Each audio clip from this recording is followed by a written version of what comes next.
ବୃଷଭ କାନରେ କ'ଣ କହିଲେ ଶୀଘ୍ର ଶୁଣିବେ ଭୋଳାଶଙ୍କର। ବନ୍ଧୁଗଣ, ପ୍ରଭୁ ଭୋଳାଶଙ୍କର ଖୁବ୍ ଶୀଘ୍ର ନିଜ ଭକ୍ତ ଉପରେ ପ୍ରସନ୍ନ ହୋଇଯାଇଥାନ୍ତି। ଯେଉଁ ଭକ୍ତ ପ୍ରଭୁ ଶିବଙ୍କର ନିଷ୍ଠାର ସହ ପୂଜା ଆରାଧନା କରିଥାଏ, ସେମାନଙ୍କ ମନସ୍କାମନା ଖୁବ୍ ଶୀଘ୍ର ହିଁ ପ୍ରଭୁ ଶିବ ପୂରଣ କରିଦେଇଥାନ୍ତି ବୋଲି କୁହାଯାଇଥାଏ। ତେବେ ପ୍ରାଚୀନ କାଳରୁ ପ୍ରଭୁ ଭୋଳାନାଥଙ୍କର ପରମ ଭକ୍ତ ନନ୍ଦୀଙ୍କୁ ନେଇ ଏକଥା ପ୍ରଚଳିତ ହୋଇ ଆସୁଛି ଯେ ଶିବ ମନ୍ଦିରକୁ ଯାଉଥିବା ଭକ୍ତ ଯଦି ନନ୍ଦୀଙ୍କ ଅର୍ଥାତ୍ ବୃଷଭଙ୍କ କାନରେ ନିଜ ମନବାଞ୍ଛା ଜଣାଇଥାଏ, ତେବେ ସେହି ବ୍ୟକ୍ତିର ମନବାଞ୍ଛା ଅତି ଶୀଘ୍ର ହିଁ ପୂରଣ ହୋଇଯାଇଥାଏ। ତେବେ ଏ ସମ୍ପର୍କରେ ଆଜି ଏଠାରେ ସୁନ୍ଦର ଭାବେ ଆଲୋଚନା କରିବା।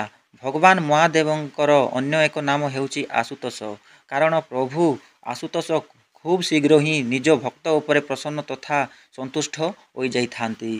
ଯଦି ଭକ୍ତ ଶିବ ମନ୍ଦିରକୁ ଯାଇ ଅତ୍ୟଧିକ ପୂଜା ସାମଗ୍ରୀ ନେଇ ପୂଜା ବଡ଼ ଆଡ଼ମ୍ବର ସହକାରେ ଶିବଙ୍କର ପୂଜା ପାଠ ନ କରି ମଧ୍ୟ ହୃଦୟରୁ ପ୍ରଭୁ ଭୋଳାନାଥଙ୍କୁ ଭକ୍ତି କରିଥାଏ, ଏଥିସହ ମନ୍ଦିରକୁ ଯିବା ସମୟରେ ଶିବ ମନ୍ଦିର ସାମ୍ନାରେ ରହିଥିବା ବୃଷଭ ଅର୍ଥାତ୍ ନନ୍ଦୀ ମହାରାଜାଙ୍କ କାନରେ ନିଜର ମନର କଥା ଖୋଲି କହିଦେଇଥାଏ, ତେବେ ସେହି ଭକ୍ତର ଗୁହାରି ପ୍ରଭୁ ଶଙ୍କର ଖୁବ୍ ଶୀଘ୍ର ଶୁଣି ନେଇଥାନ୍ତି ବୋଲି ଆମେ ଜାଣିଅଛୁ।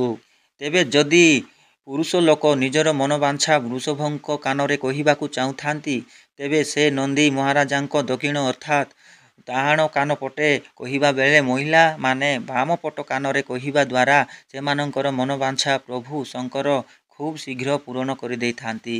ପୁରୁଷ ହେଉ ବା ଅବା ନାରୀ, ମନର ଯାହା କିଛି ଇଚ୍ଛା ଅଭିଳାଷା ରହିଥାଏ, ସେ ସମ୍ପର୍କରେ ପ୍ରଭୁ ଶିବଙ୍କର ନିକଟକୁ ପହଞ୍ଚାଇବାରେ ନନ୍ଦୀ ମହାରାଜା ବିଶେଷ ଭାବେ ସାହାଯ୍ୟ କରିଥାନ୍ତି।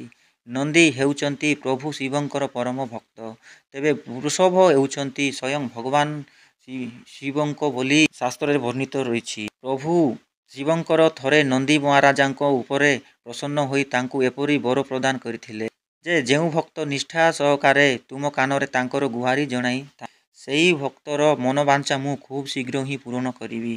ବନ୍ଧୁଗଣ, ଆଶା କରୁଛୁ ଆପଣମାନଙ୍କୁ ଏହି ପୋଷ୍ଟଟି ନିହାତି ଭାବେ ଭଲ ଲାଗିଥିବ। ତେବେ ଆମ ଚ୍ୟାନେଲକୁ ସେୟାର, ଲାଇକ୍, ସବସ୍କ୍ରାଇବ୍ କରିବାଟା ଭୁଲିବେ ନାହିଁ।